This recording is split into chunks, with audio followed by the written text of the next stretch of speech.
নমস্কার বন্ধুরা, আপনাদের সবাইকে আমি স্বাগত জানাই। আজকে আমি সয়াবিনের একটি নিরামিষ রেসিপি নিয়ে চলে এসেছি। নিরামিষ সয়াবিন যারা পছন্দ করেন না তারা কিন্তু তারাও চেয়ে খাবেন, এতটাই সুস্বাদু হয়। এর জন্য আমি কিছুটা ছোলার ডাল রাত্রিবেলায় ভালো করে ধুয়ে ভিজিয়ে রেখেছিলাম। পরের দিন সকালে এটা ভালো মতো ফুলে গেছে। যদি রাত্রে না ভেজান তাহলে 3-4 ঘন্টা ছোলার ডালটা ভিজিয়ে রাখবেন। আর এখানে সয়াবিন আমি যতটা করব আর কি ততটা সয়াবিন আমি ওই ঈষৎ উষ্ণ জলে 1 চামচ নুন দিয়ে ভিজিয়ে রেখেছিলাম। তারপরে এটা মিনিট 20 পরে এটাকে নুন জলের থেকে এটা চিপে জলটা চিপে ফেলে দিয়ে একটা প্রেসার কুকারে নিয়ে নিচ্ছি। সয়াবিন রান্নার সময় আমি এইভাবেই একটু ঈষৎ উষ্ণ জলে নুন ফেলে ভিজিয়ে রাখি, তারপরে চিপে ছেঁকে নিই। তো সেইভাবেই এটা আমি সবগুলো এইভাবে ছেঁকে নিয়ে নিলাম প্রেসার কুকারে। আর দেখুন এই ফেনাযুক্ত একটা জল এটাকে আলাদা করে দিলাম। আর ওই যে ছোলার ডালটা ভিজিয়ে রেখেছিলাম ওটা জলটা ফেলে দিয়ে সেই ছোলার ডালও আমি এর মধ্যে নিয়ে নিচ্ছি। দুটো আলু খোসা ছাড়িয়ে ধুয়ে রেখেছিলাম, দুটো কাঁচা লঙ্কা, একটা টমেটো, এগুলো সবই ধুয়ে রেখেছিলাম আমি। আর 1/2 চামচের একটু বেশি নুন, একটু হলুদ, এগুলো রঙের জন্য দিচ্ছি। একটু কাশ্মীরি লঙ্কার গুঁড়ো দিলাম রঙের জন্য। দিয়ে এতে আমি পরিমাণ মতো জল দিয়ে এটা 2টো সিটি দিয়ে আগে সেদ্ধ করে নেব। 2টোর বেশি সিটি কিন্তু দেবেন না, তাহলে মানে বেশি সেদ্ধ হয়ে গেলে খেতে ভালো লাগবে না। আর এক টুকরো আদা দিয়ে দিলাম। এবারে এটাকে 2টো সিটি দিয়ে আমি সেদ্ধ করে নিচ্ছি সব জিনিসগুলো।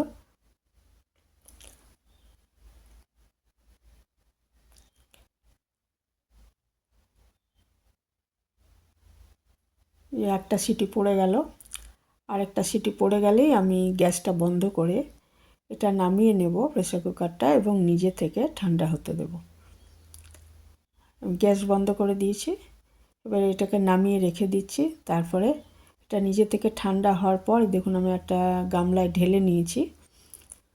আর এটার থেকে আমি কিছুটা অল্প ছোলার ডাল আর 6-7 টুকরো সয়াবিন আর ওই যে টমেটোটা খোসাটা ছাড়িয়ে নিলাম, 2টো কাঁচা লঙ্কা আর ওই আদা, এগুলো আমি একটা গ্রাইন্ডারে পেস্ট করে নেব। সয়াবিনগুলো একদম খুব ভালো সেদ্ধ হয়ে গেছে। এগুলোকে আমি একটু ছোটো টুকরো করে নিচ্ছি যাতে পেস্ট করতে সুবিধা হয়। আর আদাটাকে একটু টুকরো করে নেব, না হলে একটু অসুবিধা হবে, সেই জন্য আদাটাকে আমি টুকরো করে নিচ্ছি। আর টমেটোর খোসাগুলো কিন্তু আমি ছাড়িয়ে দিয়েছি। এবারে এইগুলো আমি ভালো মতো পেস্ট করে নিচ্ছি। আর ওদিকে একটু টক দই 2 বড় চামচ টক দই আমি ফ্রিজ থেকে বার করে এটাকে একটু ঘরের উষ্ণতায় নিয়ে আসছি আর ভালো মতো ফেটিয়ে নিচ্ছি দইটা। ফ্রিজের দই যদি রান্নায় ব্যবহার করতে হয় তাহলে একটু বাইরে বার করে ঘরের উষ্ণতা নিয়ে আসতে হবে আর একটু ফেটিয়ে নিতে হবে, তাহলে ভালো মতো আর কি রান্নার সঙ্গে মিশে যাবে। না হলে অনেক সময় এটা হয়ে দলা পাকিয়ে যায় বা ছেড়ে ছেড়ে আসে, তখন ভালো লাগে না খেতে। আর এখানে দেখুন আমি ওই যে সয়াবিন, ছোলার ডাল, আদা, কাঁচা লঙ্কা, টমেটো এটা পেস্ট করে নিয়েছি। এরপর একটা কড়াইতে আমি সর্ষের তেল দিয়ে দিলাম 2 বড় টেবিল চামচের মতো। আপনারা এটা সাদা তেলেও করতে পারেন।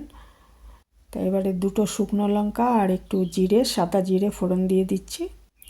ফোড়নটা একটু ভাজা হয়ে গেলে এর মধ্যে আমি আরেকটা জিনিস দেব।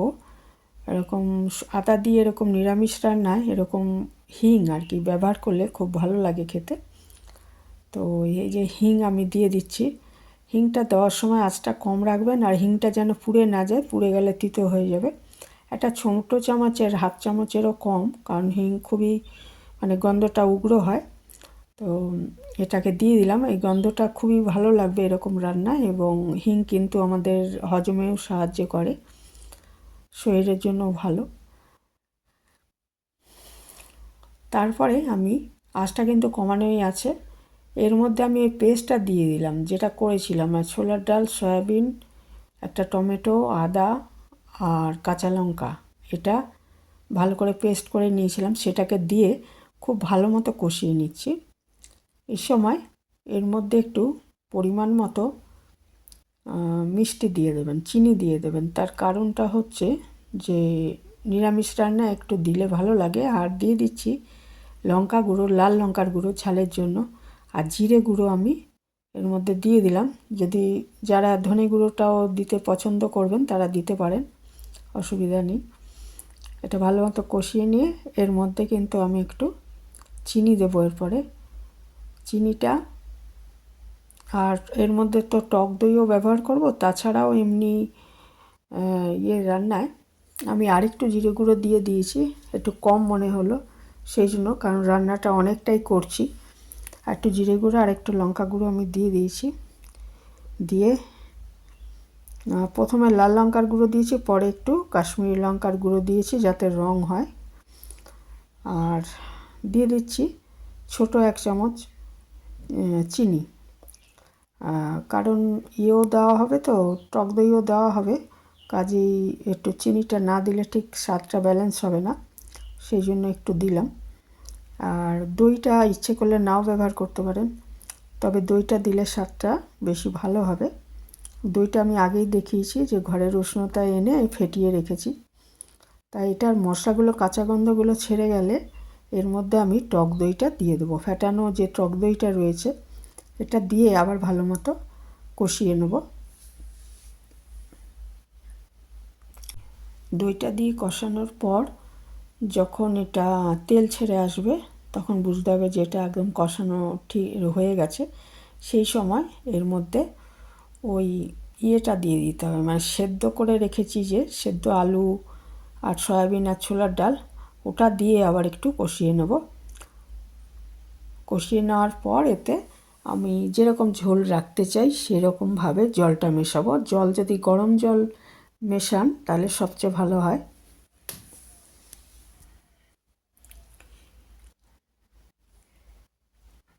তো ভালো মতো কষিয়ে নিচ্ছি আমি এটা।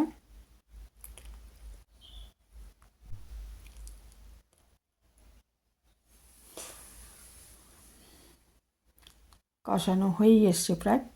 এবার ওর মধ্যে সেদ্ধ আলুটা আগে দিয়ে দিচ্ছি, তারপরে ছোলার ডাল আর সয়াবিন ওটাও দিয়ে দেব। আর সেদ্ধ করার সময় যে জলটা থাকবে সেটাও এর মধ্যে দিয়ে দেবেন, কারণ সয়াবিনও কিন্তু আমি চিপে চিপে জলটা বার করে দিয়েই আমি নিয়েছিলাম সেদ্ধ করার সময়। কাজে এটার যে জলটা বেরোবে আর কি, মানে সয়াবিন ডাল, এবং সেই জলটা রান্নায় অবশ্যই দেবেন, কারণ ওটার মধ্যে কিন্তু স্বাদের অনেকটাই চলে গেছে। জলটা বাদ দিলে ভালো লাগবে না খেতে, সেই জন্য ওই সেদ্ধ জলটা অবশ্যই দেবেন।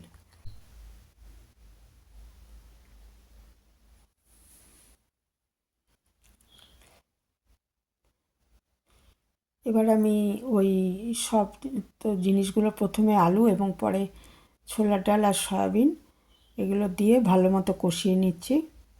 ভালো মতো কষানো হয়ে গেলে এতে পরিমাণ মতো জল দিয়ে দেবো, মানে আমি ঝোলটা যেরকম রাখতে চাইবো, একটু মাখা মাখাই ভালো হবে, সেই হিসাবে আমি এটা, আলুও খুব ভালো মতো সেদ্ধ হয়ে গেছে, এটা একটু ওই জন্য ভেঙে ভেঙে দিয়ে দিয়েছি। দিয়ে পরিমাণ মতো জল দিয়ে একটু ফুটিয়ে নেব। আর নামানোর আগে 1 চামচ ঘি দিয়ে দেবেন, তাহলেই রান্নাটা একদম কমপ্লিট হবে।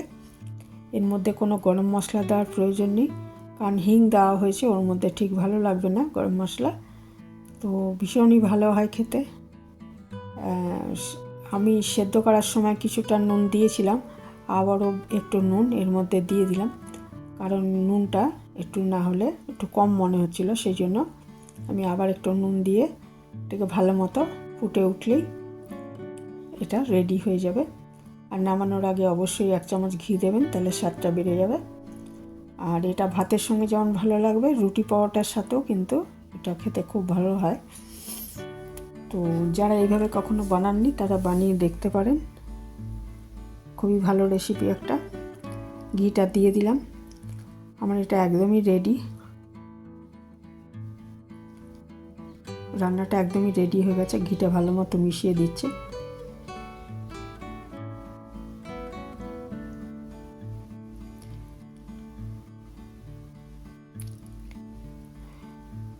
এবার পাত্রে ঢেলে নেওয়ার পালা। পাত্রে ঢেলে নিচ্ছি। দেখুন কীরকম হয়েছে দেখতে, ভীষণ সুন্দর হয়েছে দেখতে। আর এরকম হবে, একটু ঘন ঝোল থাকবে কিন্তু একটু ঘন মতো হবে আর কি, তাহলে ভালো লাগবে খেতে, বেশি ঝোল ভালো লাগবে না। এই ছিল আমার আজকের রেসিপি, সিম্পল অথচ খুব সুস্বাদু। এইখানেই শেষ করছি। ভালো থাকবেন সবাই। নতুন বন্ধুদের সাবস্ক্রাইব করার অনুরোধ রইল।